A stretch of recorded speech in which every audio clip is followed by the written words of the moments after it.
श्री हरि विष्णु। प्रिय भक्तजनों, आज बृहस्पतिवार के दिन आप बृहस्पति देव की बड़ी ही दुर्लभ कथा सुनेंगे।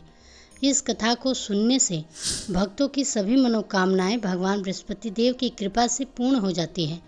तो आइए बड़े ही श्रद्धा और प्रसन्नचित मन से इस कथा को सुनते हैं। भारतवर्ष में एक प्रतापी और दानी राजा राज्य करते थे। वह नित्य गरीबों और ब्राह्मणों की सहायता करता था। यह बात उसकी रानी को अच्छी नहीं लगती थी।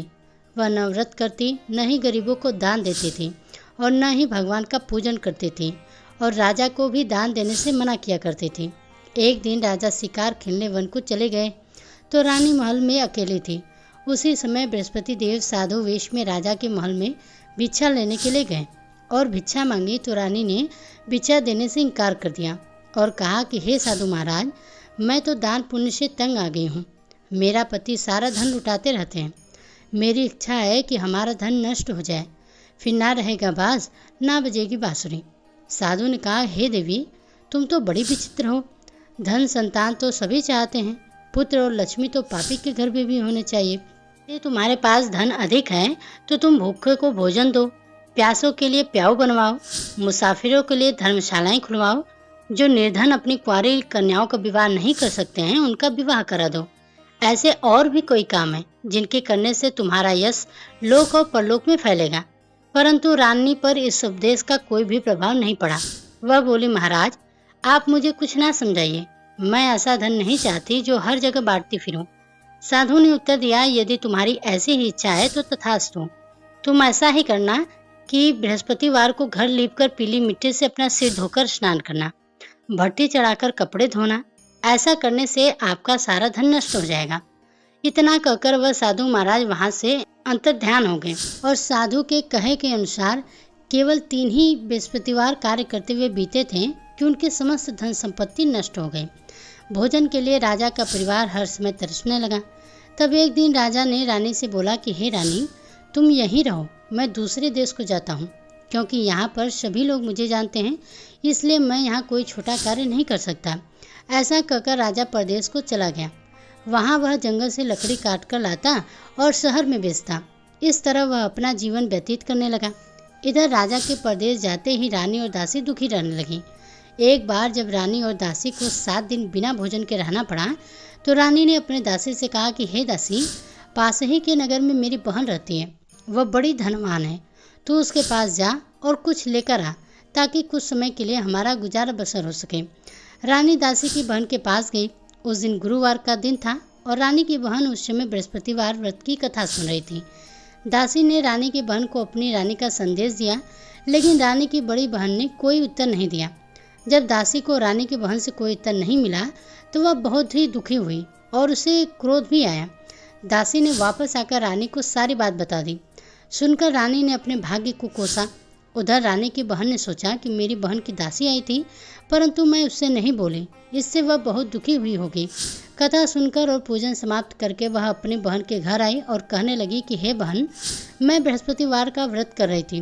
तुम्हारी दासी मेरे घर आई थी, परंतु जब तक कथा होती है तब तक ना ही हम लोग उठते हैं और ना ही बोलते हैं, इसलिए मैं भी नहीं बोले। कहो दासी क्यों गई थी? रानी बोली, बहन, तुमसे क्या छुपाऊं, हमारे घर में खाने तक को अनाज नहीं था। ऐसा कहते कहते रानी की आंखें भर आई। उसने दासी समेत पिछले 7 दिनों से भूखे रहने तक की बात अपनी बहन को विस्तार पूर्वक सुना दी। रानी की बहन बोली, देखो बहन, भगवान बृहस्पति देव सबकी मनोकामनाएं पूर्ण करते हैं। देखो, शायद तुम्हारे घर में अनाज रखा हो। पहले तो रानी को विश्वास नहीं हुआ, पर बहन के आग्रह करने पर उसने अपनी दासी को अंदर भेजा तो उसे सचमुच अनाज से भरा एक घड़ा मिल गया। यह देखकर दासी को बड़ी ही हैरानी हुई। दासी रानी से कहने लगी कि हे रानी, जब हमको भोजन नहीं मिलता है तो हम व्रत ही तो करते हैं, इसलिए क्यों ना हम इनसे व्रत और कथा की विधि पूछ ली जाए, ताकि हम भी व्रत कर सकें।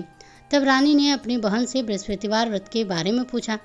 उसकी बहन ने बताया कि बृहस्पतिवार के दिन में चने की दाल और मुनक्का से विष्णु भगवान का केले की जड़ में पूजन करें तथा दीपक जलाएं, व्रत की कथा को सुने और पीला भोजन ही करें। इससे बृहस्पति देव प्रसन्न होते हैं। और व्रत और पूजन की विधि बताकर रानी की बहन अपने घर लौट गई। 7 दिन के बाद जब गुरुवार आया तो रानी और दासी ने व्रत रखा। गुड़साल में जाकर चना और गुड़ लेकर आई। फिर उससे केले की जड़ तथा भगवान विष्णु का पूजन किया। अब पीला भोजन कहाँ से लाएं, इस बात को लेकर दोनों बहुत ही दुखी थी, क्योंकि उन्होंने व्रत रखा था, इसलिए बृहस्पति देव उनसे प्रसन्न थे। इसलिए वे एक साधारण व्यक्ति का रूप धारण करके 2 थालों में सुंदर पीला भोजन दासी को दे गए। भोजन पाकर दासी बहुत ही प्रसन्न हुई और फिर रानी के साथ मिलकर भोजन ग्रहण किया। उसके बाद वे सभी गुरुवार को व्रत और पूजन करने लगी। बृहस्पति भगवान की कृपा से उनके पास फिर से धन संपत्ति आ गई, परंतु रानी फिर पहले की तरह आलस्य करने लगी। तब दासी बोली, देखो रानी, तुम पहले भी इस प्रकार का आलस्य करती थी, तुम्हें धन रखने में कष्ट होता था, इस कारण सभी धन नष्ट हो गया, और जब भगवान बृहस्पति देव की कृपा से हमें धन मिला है तो मैं फिर से आलस्य हो रहा है।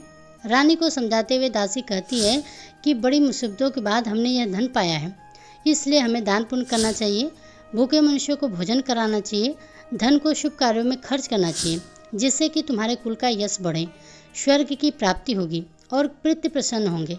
दासी की बात को मानकर रानी अपना धन शुभ कार्यों में खर्च करने लगी, जिससे पूरे नगर में उसका यश फैलने लगा। उधर एक दिन राजा दुखी होकर जंगल में एक पेड़ के नीचे आसन जमाकर बैठ गया। वह अपनी दशा को याद करके व्याकुल होने लगा। बृहस्पतिवार का दिन था। एकाएक उसने देखा कि निर्जन वन में एक साधु प्रकट हुए। वह साधु वेश में स्वयं बृहस्पति देवता थे। लकड़हारे के सामने आकर बोले, हे लकड़हारे, इस सुनसान जंगल में तू इतनी चिंता में मग्न क्यों बैठा है? लकड़हारे ने दोनों हाथ जोड़कर प्रणाम किया और उत्तर दिया, महात्मा जी, आप तो सब कुछ जानते हैं, मैं क्या कहूँ। यह कहकर रोने लगा और साधु को अपनी आत्मकथा सुनाई। महात्मा जी ने कहा, तुम्हारी स्त्री ने बृहस्पतिवार के दिन बृहस्पति भगवान का निरादर किया है, जिसके कारण रुष्ट होकर उन्होंने तुम्हारी यह दशा कर दी। अब तुम चिंता मत करो, अब तुम्हारी चिंता दूर करके मेरे कहने पर चलो, तुम्हारे सब कष्ट दूर हो जाएंगे और भगवान पहले से भी अधिक धन संपत्ति देंगे। तुम बृहस्पतिवार के दिन कथा किया करो, 2 पैसे के चने मुनक्का लाकर उसका प्रसाद बनाओ और शुद्ध जल के लोटे में शक्कर मिलाकर अमृत तैयार करो। कथा के पश्चात अपने सारे परिवार और सुनने वाले प्रेमियों में अमृत व प्रसाद को बांटकर खुद भी ग्रहण करो। ऐसा करने से भगवान तुम्हारी सब मनोकामनाएं पूरी करेंगे। साधु के ऐसे वचन सुनकर लकड़हारा बोला, हे प्रभु, मुझे लकड़ी बेचकर इतना पैसा नहीं मिलता जिससे कि मैं भोजन के उपरांत कुछ बचा सकूं। मैंने रात्रि में अपनी स्त्री को व्याकुल देखा है। मेरे पास कुछ भी नहीं है जिससे कि मैं उसकी खबर जान सकूं, और फिर मैं बृहस्पति देव की क्या ही कहानी सुनूं। मुझको तो कुछ भी मालूम नहीं है। साधु ने कहा, हे लकड़हारे, तुम किसी बात की चिंता मत करो। बृहस्पतिवार के दिन तुम रोजाने की तरह लकड़ी लेकर शहर को जाओ। तुमको रोज से दुना धन प्राप्त होगा, जिससे कि तुम भली भांति भोजन कर लोगे और बृहस्पति देव की पूजा का सामान भी आ जाएगा। बृहस्पति देव की कथा इस प्रकार है, ध्यानपूर्वक सुनो। प्राचीन काल में एक ब्राह्मण रहता था। वह बहुत ही निर्धन था। उसकी कोई संतान नहीं थी। उसकी स्त्री बहुत ही मलिनता के साथ रहा करती थी। वह स्नान नहीं करती थी, किसी देवता का पूजन नहीं करती थी। इससे ब्राह्मण देवता बड़े दुखी थे। बेचारे बहुत कुछ कहते थे, किंतु उसका कुछ परिणाम नहीं निकला। भगवान की कृपा से ब्राह्मण की स्त्री कन्या रूप में रत्न पैदा हुई। कन्या बड़ी होने पर प्रातः स्नान करके भगवान विष्णु का जाप और बृहस्पतिवार का व्रत करने लगी।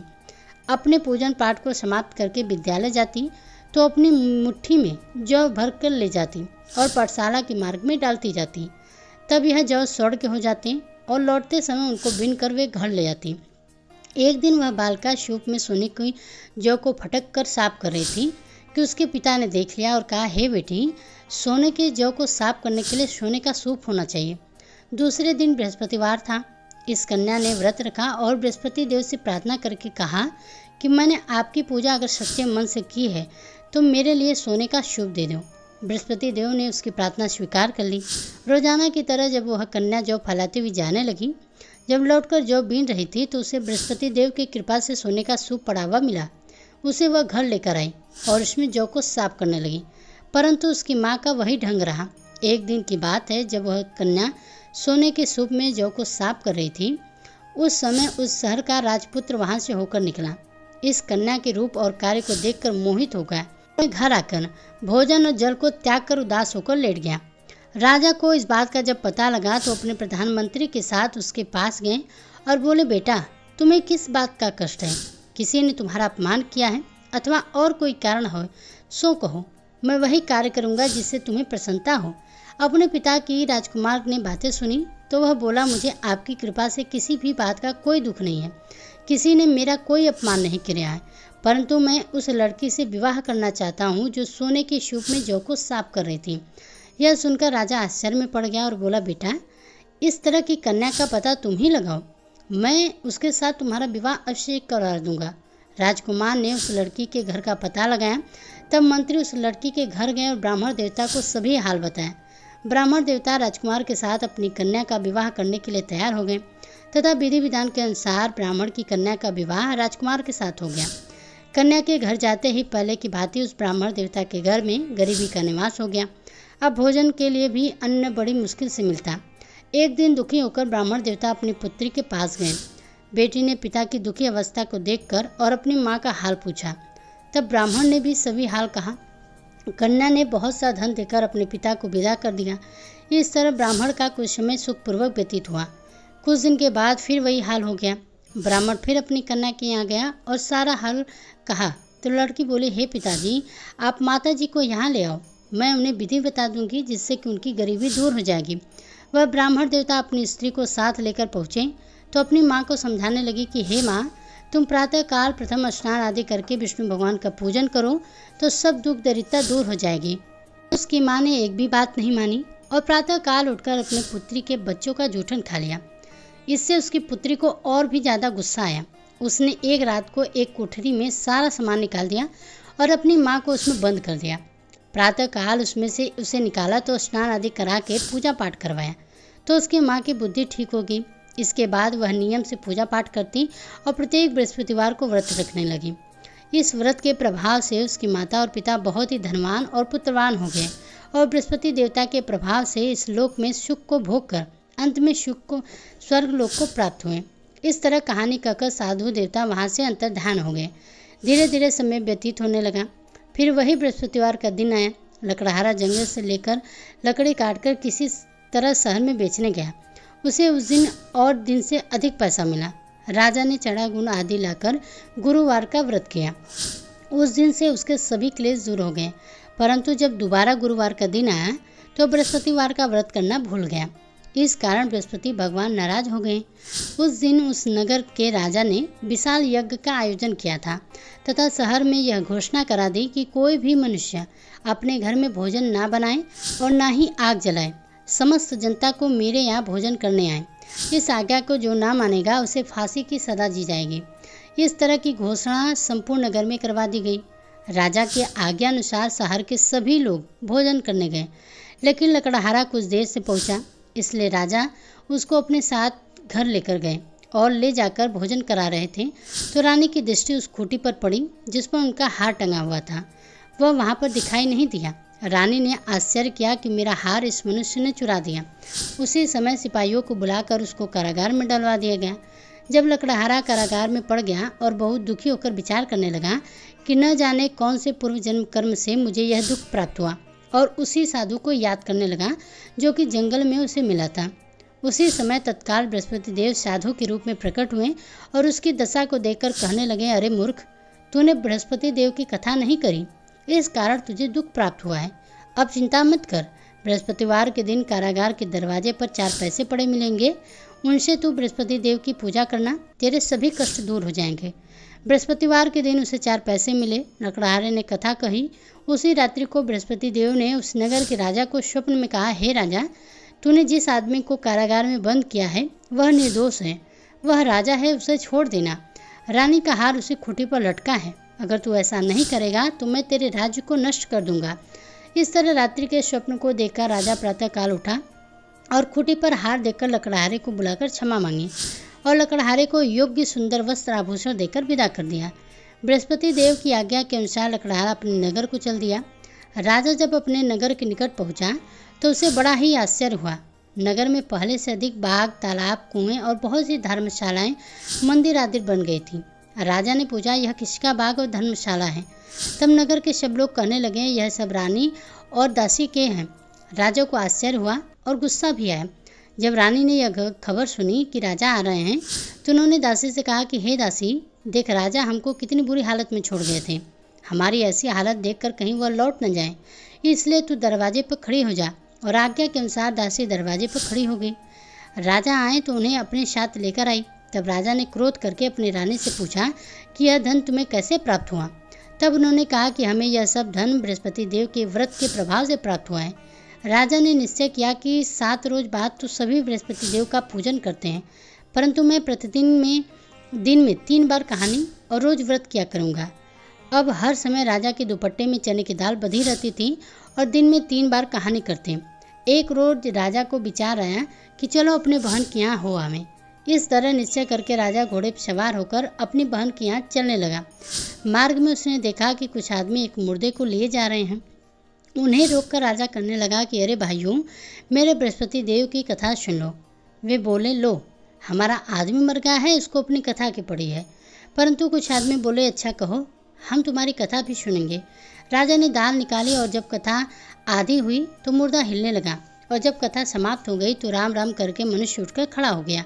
आगे मार्ग में उसे किसान खेत में हल चलाता मिला तो राजा ने उसे देखकर बोला, अरे भैया, तुम मेरे बृहस्पतिवार की कथा सुन लो।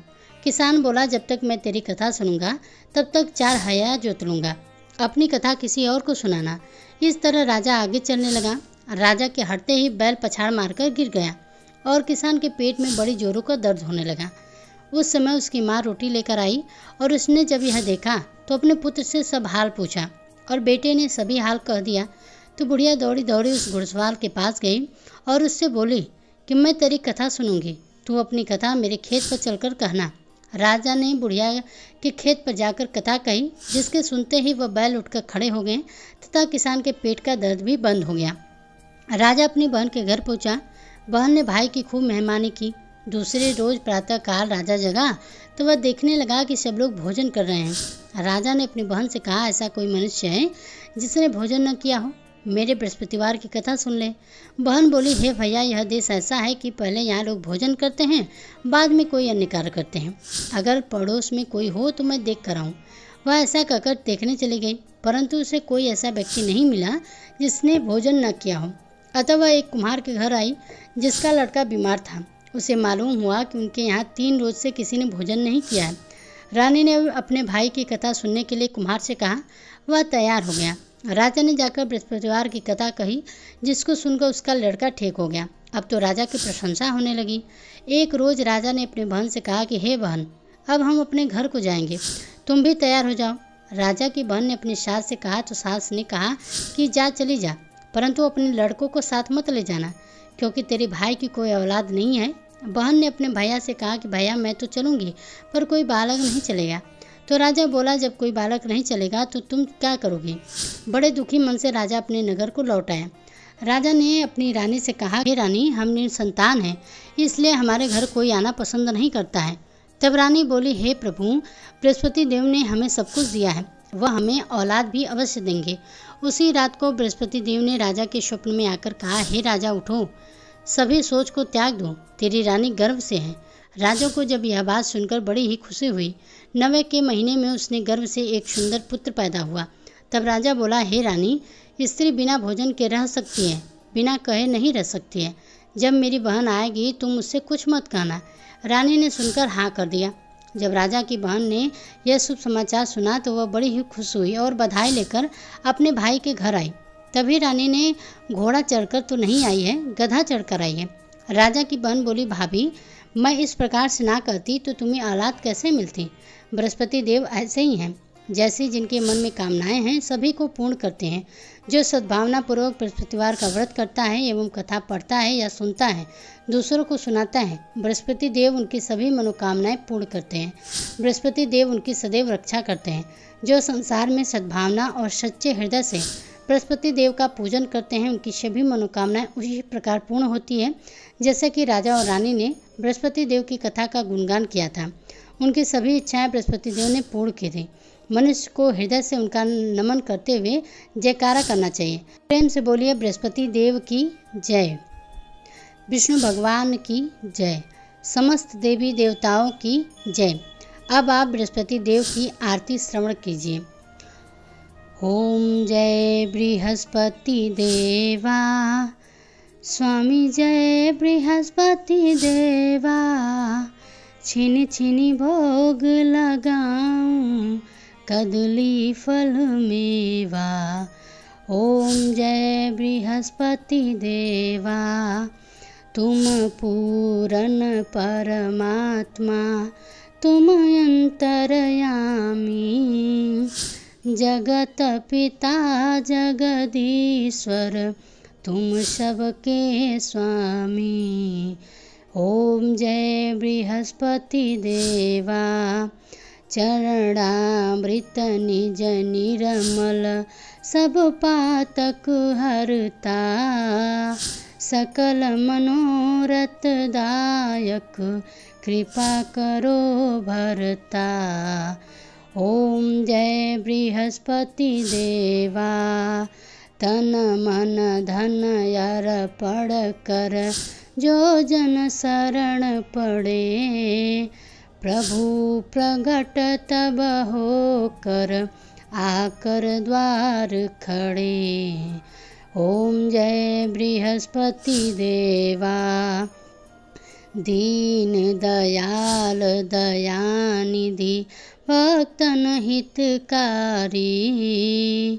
पाप दोष सब हरता, भवबंधन हारी। ओम जय बृहस्पति देवा, सकल मनोरथ दायक, सब संशय हारी। विषय विकार मिटाओ, संतन सुखकारी। ओम जय बृहस्पति देवा, जो कोई आरती तेरी, प्रेम सहित गावे। ज्येष्ठानंद सो निश्चय फल पावे। ओम जय बृहस्पति देवा। तो प्रेम से बोलिए भगवान बृहस्पति देव की जय, श्री हरि विष्णु भगवान की जय। तो दोस्तों आशा करते हैं आज की ये व्रत कथा आपको पसंद आई होगी। पसंद आई हो तो वीडियो को लाइक कीजिएगा। इसी तरह व्रत कथाओं को सुनने के लिए हमारे चैनल को सब्सक्राइब भी जरूर कीजिएगा।